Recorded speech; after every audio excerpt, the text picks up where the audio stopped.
Namaste and a very warm welcome to yet another episode of Impact Leaders featuring SABERA Awardees Simply with me. Today we have a truly inspiring guest, but before I formally introduce you to her, let me start by invoking the higher power. Shakti has held me in good stead, and I'm going to recite the Saraswati Vandana. It's an age old Sanskrit verse that talks about dispelling the darkness of ignorance that resides in our hearts with the light of wisdom and knowledge.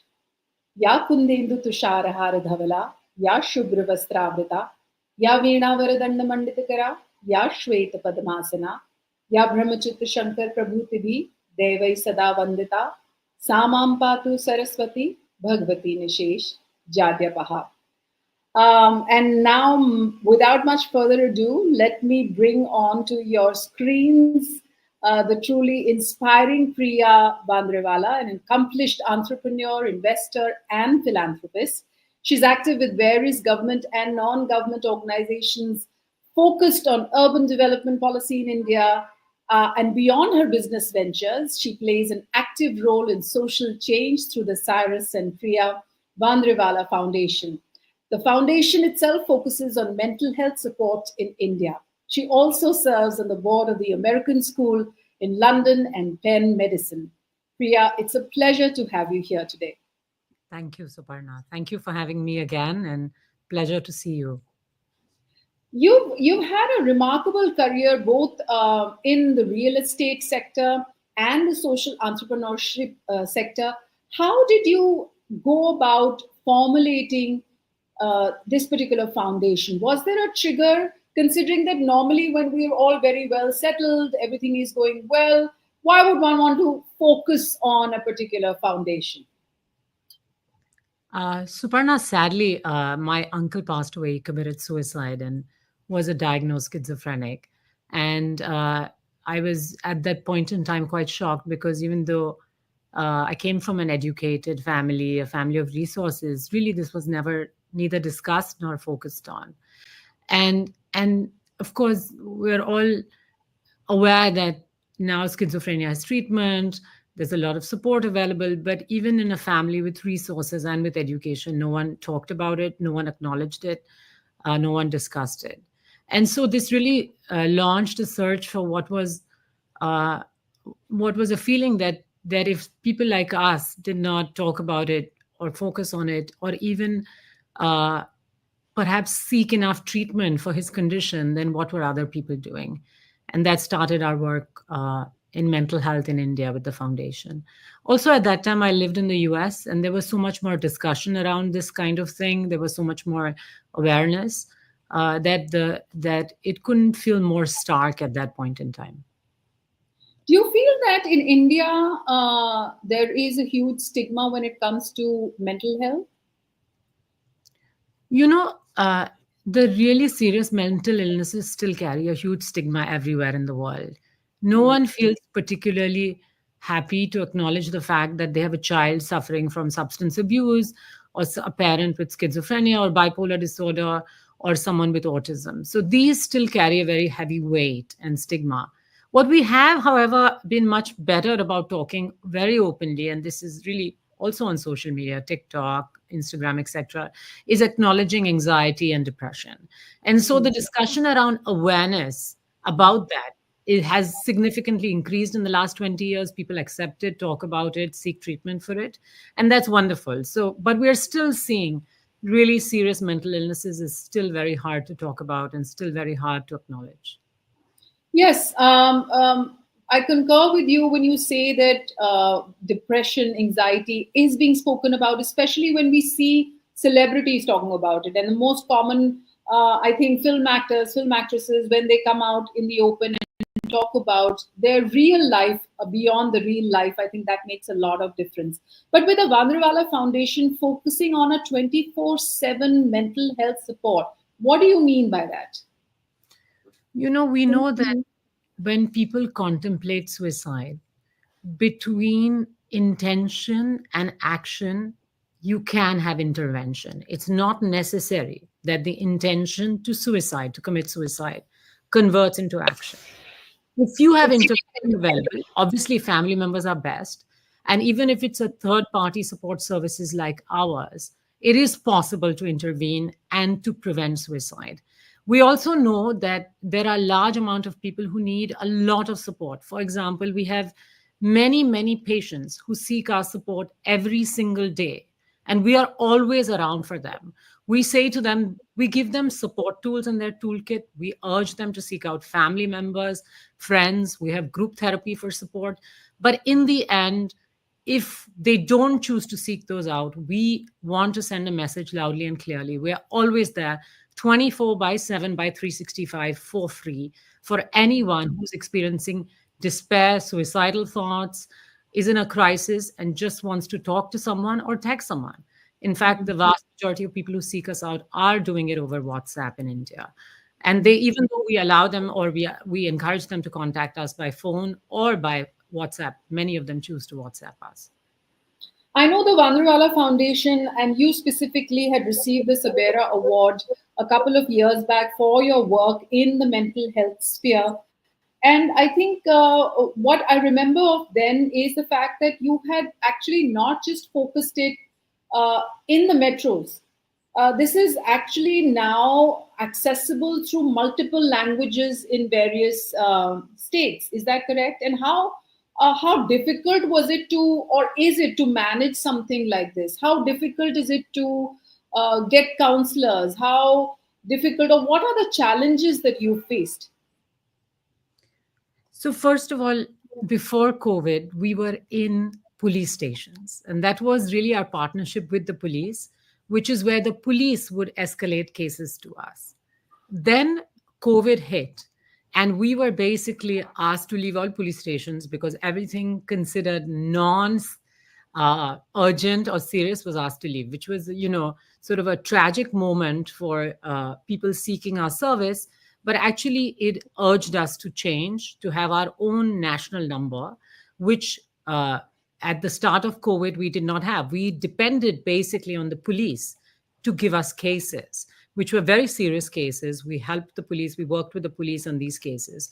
But once we had a national number, we have about 200 counselors all over India. We provide our service in 11 languages. In fact, you can also WhatsApp and voice note us. So, for instance, if it's a language we don't have a lot of service in, we only have one person, that person only comes at night. For example, it's a language in the northeast of India, that you can leave a voice note and that person will either text you back or call you back. And so we are really trying very hard to reach people even who don't have necessarily high skill level in texting. So our goal is, of course, to provide services in the main languages, which is English, Hindi, Gujarati, Marathi, Telugu, Kannada, Malayali, Bengali. But in addition to all of that, we like to try and expand our reach. And as we have counselors who speak more languages, because we have 200 counselors all over India, we find that they're not necessarily each of them available 24 by 7 by 365, but by leaving them voice notes or text messages, they can follow up with these cases. So our goal is really to provide reach. It's still, mental health is in our service is still by and large quite urban, and maybe that's a side effect of the fact that when we started our work, we were mainly concentrated in urban areas, Delhi, Mumbai, Pune, and that's where we began. That's where our reputation began. And also we worked with physicians, doctors, to really work with them and for them to refer patients to us. So, for example, there are many psychiatrists who leave our number as the overnight number. So if they have someone who, one of their patients who they are looking after, charging money, has a crisis in the middle of the night, they can text us, call us, and we will look after them until their real doctor shows up in the morning. So yes, it's an important service. We think that based on data that and impact studies that we've done, that we've seen about 10 lakh patients, 1 million patients approximately, and about 1 in 3 of them, when they messaged or called us, was severe or suicidal, and we hope that we've been helpful in many of their lives. So, as I understand and as I hear you speak, I understand that you have been offering a support first towards the police and then now towards doctors. But does it also work in the reverse order, wherein you're counseling someone and that someone needs medical attention, or someone needs some kind of help with the law, do you also then tend to send them in the right direction? Yeah, yes, absolutely. We've been working extensively with the police for many years and community services. So, for example, if there's a case of child abuse, there's rape, as you can imagine, in our conversations, we unearth many illegal activities. And then we work with the police to make sure that there's some degree of follow up with the police in that regard. Hmm. Yeah. Very And important, also, absolutely, because you cannot simply have talk therapy or medication or group therapy in a case where there is a serious issue occurring. and what is also interesting when I see your work is that since you've now had an opportunity to handle a substantial number of cases, there's enough and more data that you can map and draw some kind of conclusions, whether it be in terms of people seeking help, or in terms of whether it is a city specific problem, or whether it's a gender specific problem. What are your insights so far? So I think what people are sometimes surprised to hear that is that men are really in a much bigger crisis than women. We as women are a little bit better at seeking help. And this really points to the fact that as culturally, as a community, we're used to that. We're used to going to a woman for help and women providing help. But this is less often true for men. And men are really struggling and in despair. So men commit suicide at 3 times the rate as women. Wow. They are at 25 times the numbers in jails as women. And that really points to a mental health crisis amongst men. And I think perhaps on a lighter vein, the fact that we have almost 90% of our counselors are women, maybe because it's easy to work from home and women are able to provide quite a lot of empathy and support. We actually have 50-50% of men and women reaching out to us. That's quite uncommon because men really struggle to reach out. And so we're rather proud of the fact that we support both men and women. And both of them feel comfortable reaching out to us because men are really significantly more affected by mental illnesses, including the diagnosed ones like schizophrenia, bipolar disorder, and autism. It occurs at significantly higher rates in men than women. And so I suppose that's something that society doesn't really talk about. We need to support our men in these conditions a lot.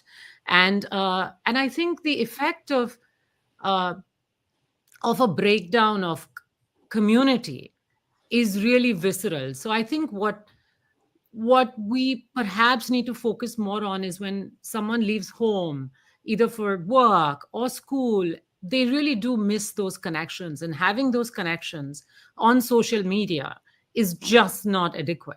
It's really not enough. It's very important to build a new community. And those that suffer and struggle to build a new community really struggle with mental illness. It's all the little small things, having a cup of tea with someone, having someone to talk to.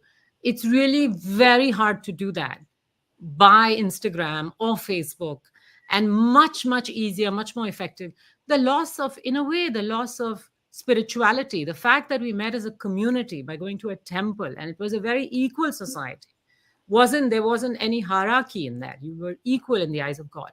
Some of these things are really felt and visceral in society, and we have not been able to replace them yet. So we really have to work together to figure out how do we support each other in a manner that the people who are struggling are really included, and we don't make it a sickness, but really we just make it a way in which community supports each other. And of course we are there, we are a service, but we always tell people the best tools in your toolkit is your own mother, your own sister, your own brother, mostly sister, more women than men, but that's mainly cultural. Men can do the same as well. And so I think that's terribly important message to get. And also, what I'm hearing from you is that your counselors are the main interface between what your work is and the people who seek help. And I know I come from a media background, and while I have not really been exposed to a lot of stressful situations from on ground reporting, but I know for a fact that a lot of journalists, especially war, journalists or people in areas of conflict, need that kind of their own counseling because of the kind of stuff that they're exposed to on a regular basis. Do you also then take care of the mental well-being of your counselors? Is that part of the entire system? Absolutely. It's extremely hard for them, right? I mean, for us to listen to one story from one individual of great tragedy or sadness or difficulty is hard. Imagine doing this for 4, 5, 6, 7 hours a day nonstop, and with quite a high severity level. So we provide a lot of support services for this group. We have therapy for them. We have group support programs for them. We have mentors that work within our organization to support them, and we try and provide them as much support as we can. We've also worked with Stanford to prepare to create an AI co-pilot, and we've only recently done it.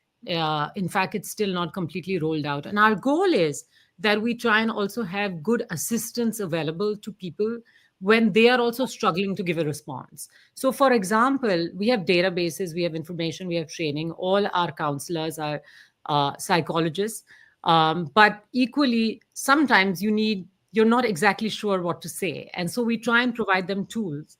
And we're using AI as well with Stanford to be able to do that. So I think we try to send them in prepared. We try and make sure we send the message that we are there for them.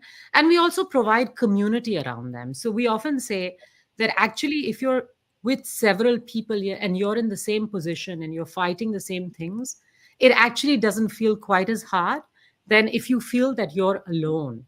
And I think that's the feeling we're trying to prevent in society. That's the feeling we're trying to prevent with our counselors as well, which is that they are in this together, helping people together. And if they're struggling themselves, we're there for them. And I think that's the message we're trying to send. Wow, so you've actually also utilized technology into this, besides, of course, the manpower or the woman power, rather, that you have engaged for the Vandrevala Foundation. Excellent. And what else is there exciting that's happening that one can learn from? Because I know now you have a lot of experience in the sector. And in case people may want to maybe volunteer with you, associate with you, or maybe start this at a different in a state where you're not right now. How is it that you guys can get together, or you can provide mentoring, or you can or maybe the other way around, if you're looking for volunteers, if you're looking for funding? Yeah. So very, very, very few people avail of our paid counseling service. And we do that because we'd like to train our community of counselors to understand that this is not just something they can do with us, but they can do in the community at large. So once a counselor gets trained with us, works with us, if they choose to, they can join our paid counseling platform and receive patients that might choose to come to them, for example, for a longer consultation session, or might choose to just work with a counselor. So, for instance, if you come to our free service, which is almost 99% of our patients come to that service, you can't choose the counselor you work with necessarily. If it happens, it's great. But if you want to choose the person you work with, we also have a paid service to do that. So people are welcome to use that, of course. And we encourage patients to do that who can, one, afford to, and two, would like to create a rapport with someone who they pay to. They pay a fee to. Apparently, the research is that if you pay a fee, you get you listen to the person more. So that makes some sense for people who have the resources. The other thing I would say is it's really a community illness. I mean, at the end of the day, we are providing a community service. A lot of our people are very well trained to do it. We have resources, we have technology, we have data. But at the end of the day, the reality is it's unbelievable, but a loved one is able to provide support significantly better than we can. And of course, we want to provide tools to people to be able to do that. We have about 10% of people who seek our service are actually caregivers. They're very, very lonely people by themselves. They really are doing God's work. They sometimes care for someone at home who's very, very ill, is autistic, has, other kind of mental challenges. And almost 10% of people who seek us out are people in that condition. And really, we support them. We try and provide tools in the toolkit. So first of all, I'd say reach out to us. It doesn't matter whether you can pay or be free. It's a free service. You're most welcome to come to talk to us, refer patients to us, and avail of our services. We are there. And I think that's the key message I'd like to give. Of course, if you're a psychology graduate and you'd like to work with us, we absolutely are always looking to expand our services. And we have a program with many, many schools. We certify students who graduate. It's part of their training program. And so we have lots of programs to be able to do that. But I would say the community needs people to understand that this is really a community illness. We can all do something, reach out to someone who feels like they need support. And it seems a little silly to text someone who feels that way, but really, people who are alone really appreciate that. People who are struggling really appreciate that. They appreciate being reached out to. So I'd say, find the vulnerable in your community and see if you can, see them, have a coffee with them, go for a walk with them, touch their lives in ways that doesn't cost you that much, but really is very meaningful to them. And we found that it literally can save their lives, because some of them are not necessarily socially capable. Some of them have really struggled in their lives, and they really, the human kindness and the human factor cannot be underestimated. So I think So we've got the ticker rolling of the Vandrevala Foundation in case anybody would like to reach out for themselves, for their loved ones, or maybe also want to volunteer with the foundation. I'm sure you can reach out through the website and connect. I think one very important aspect that you also highlighted through this conversation was that not just people who actually need the counseling because they're going through a depression or anxiety, but the caregivers of people who are handling, patients who are maybe terminally ill, maybe suffering from any kind of disease, not let alone just a mental disorder.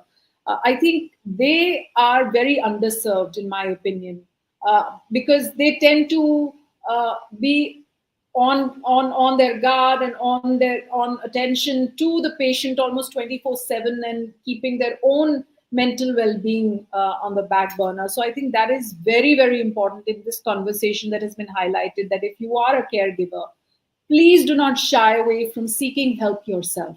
It is so important, because unless you yourself are in the best of state of health and mind, I think it's only then that you can also offer your services to your loved ones.